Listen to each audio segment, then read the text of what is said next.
They laughed when Amelia limped into the hospital, her face bruised, clutching her unborn child. No one knew her story, only the whispers that followed her through the sterile halls. The rich man's wife who ran away. Her husband, Victor, once adored her, once promised her the world. But power had a way of rotting love from the inside out. He was no longer the man she married. He was a man consumed by control, by rage, by the twisted satisfaction of breaking what he once swore to protect. "You're useless," he had hissed before the whip cracked across her back, the pain searing deeper than the wound itself. It wasn't just her body that broke that night, it was her faith in love. She fled before dawn, barefoot and trembling, with nothing but the will to protect the small life growing inside her. The world outside was cruel, but not as cruel as the one she had escaped. She wandered for days, hiding in bus stations and shelters, whispering promises to the child in her womb. "You'll never know what it's like to be unloved," she murmured through tears. When she finally reached the small-town hospital, exhaustion consumed her. The nurses whispered, some pitied her, others judged her. But Amelia didn't care. All she wanted was to keep her baby safe. She had a secret, a hidden inheritance left by her late mother. It wasn't much compared to Victor's empire, but it was enough to start over. Enough to build something that could heal, even if she never fully could. Months later, behind a new name and a fragile smile, Amelia began again.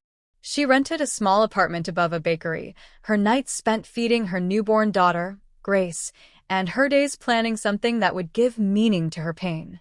Slowly, she turned her grief into purpose.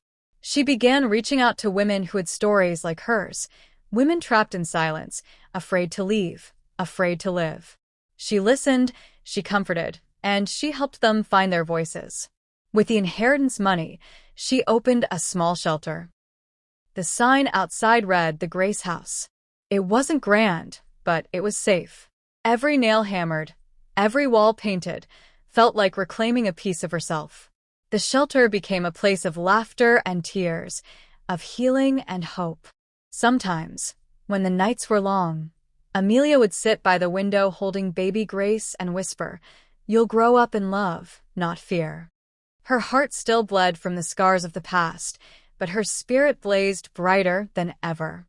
People began to notice her quiet strength, her kindness, her resilience. She wasn't the broken woman they once saw limping through hospital halls.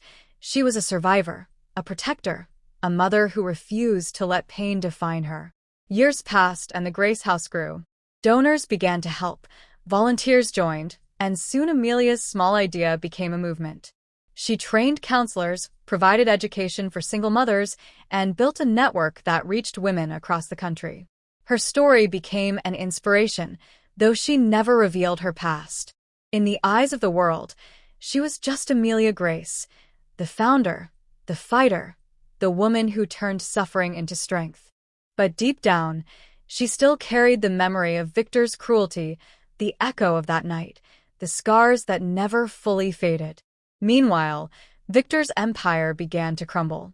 The arrogance that once made him powerful became his downfall.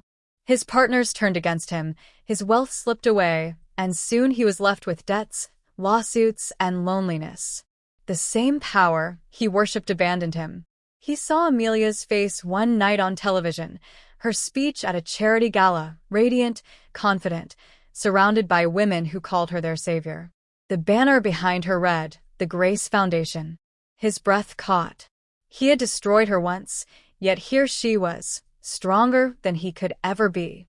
He tried to ignore the ache in his chest, but it grew heavier each day. Guilt gnawed at him, regret poisoned his thoughts. He began visiting the old church where they had once prayed together, whispering prayers for forgiveness that felt too late. When he heard about another charity gala hosted by Amelia's foundation, he made a choice. He sold what little he had left and bought a ticket to the event, unsure if he even deserved to see her. The night of the gala was filled with light, music, and laughter. Victor stood at the edge of the hall, a shadow among glittering faces. At the podium stood Amelia, graceful and serene, her daughter beside her, a young girl with his eyes and her smile. Tonight, we honor the courage of women who believed they were powerless, Amelia said, her voice steady but full of emotion. But I stand here as proof that no pain, no betrayal, no darkness can define us.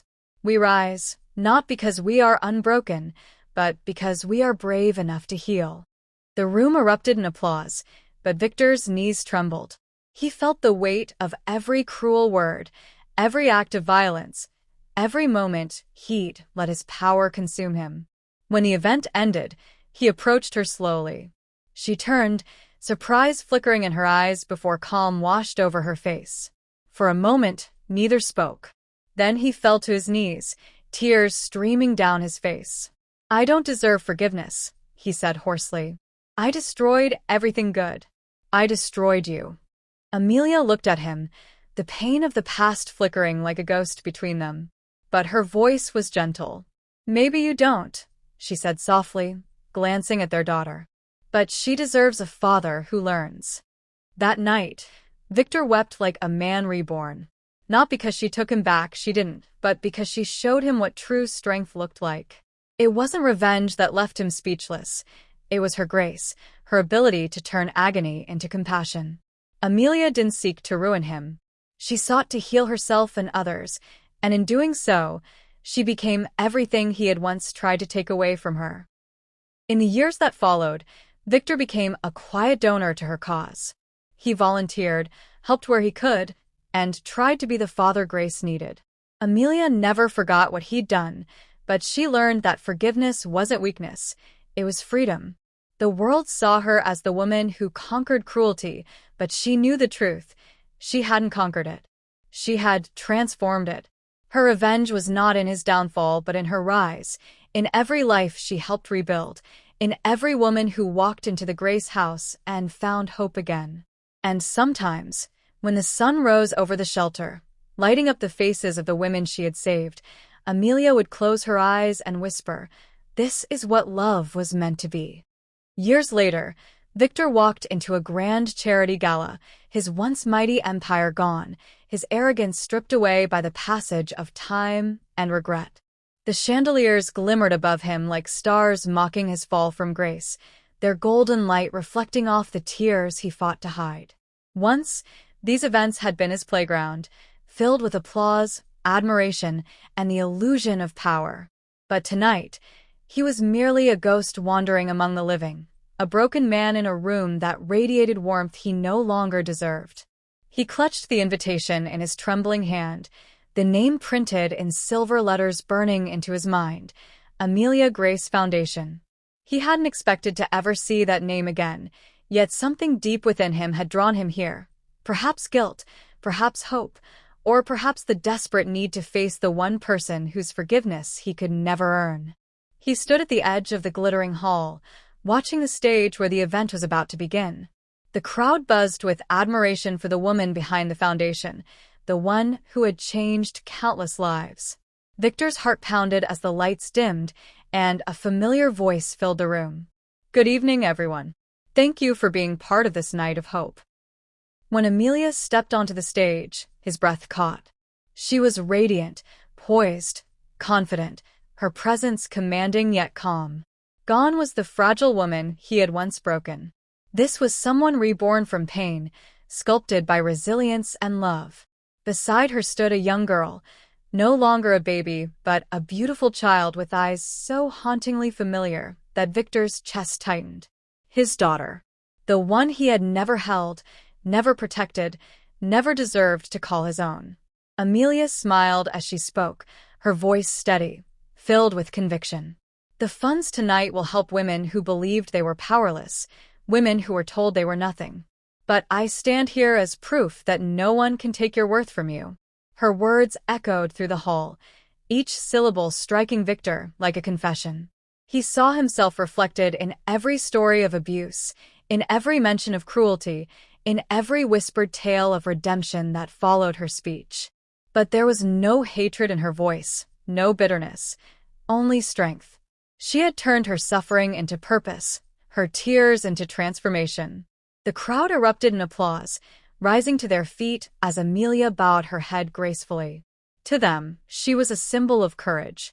To him, she was the embodiment of everything he had destroyed and everything he wished he could become.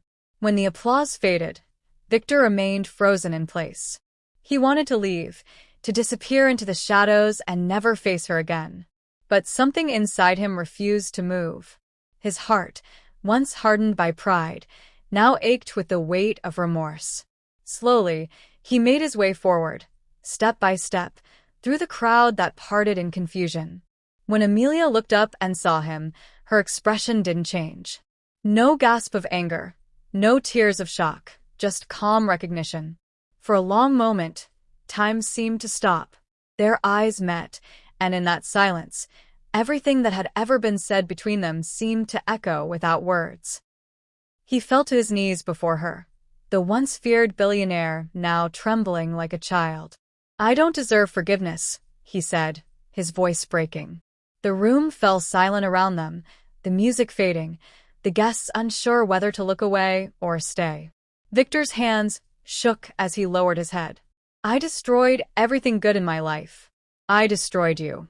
The words came out like shards of glass, cutting him as he spoke.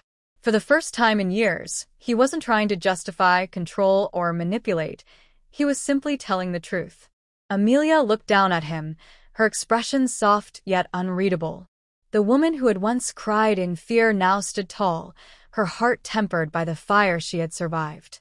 She took a step closer, her daughter's small hand in hers. "Maybe you don't deserve forgiveness," she said quietly, her voice carrying across the silent hall. "But our daughter deserves a father who learns." The words hit him harder than any punishment could have.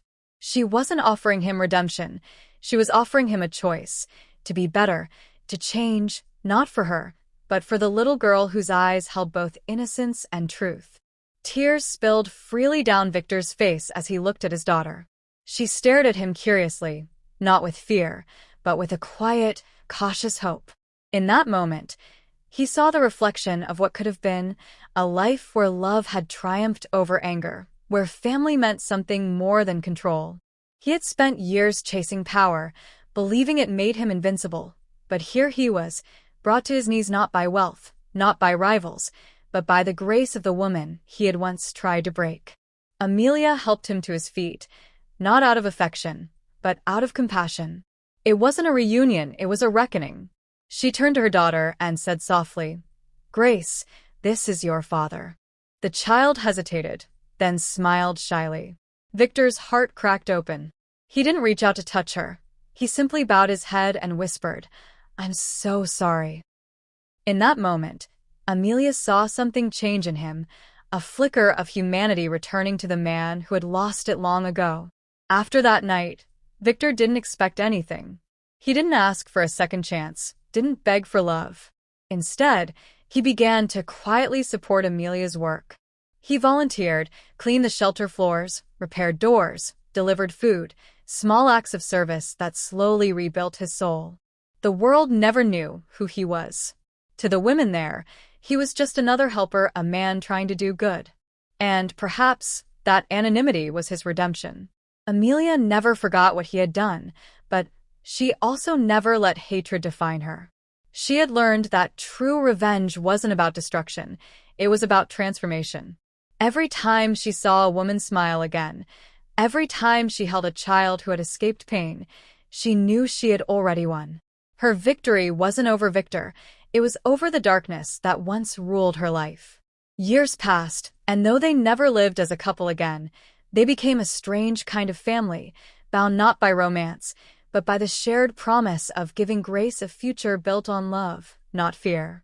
Victor learned what it meant to be gentle, to listen, to serve. Amelia taught him without words that redemption wasn't earned through grand gestures, but through humility and consistency. One evening, as the sun set over the Foundation's garden, Victor watched Amelia laughing with Grace. The golden light framed them like a memory he wished he could live forever. He didn't interrupt. He simply stood back, grateful. For once in his life, he didn't want to control anything. He just wanted to protect the peace he had once shattered. And in that quiet moment, as Amelia looked back and met his eyes from across the garden, He understood something profound. Her revenge had never been about punishing him. It was about freeing both of them. Her forgiveness was not weakness, it was strength. Her grace was not softness, it was power. And in her silent compassion, Victor found the only kind of redemption that truly mattered, the kind that teaches a man to live, not for himself, but for love.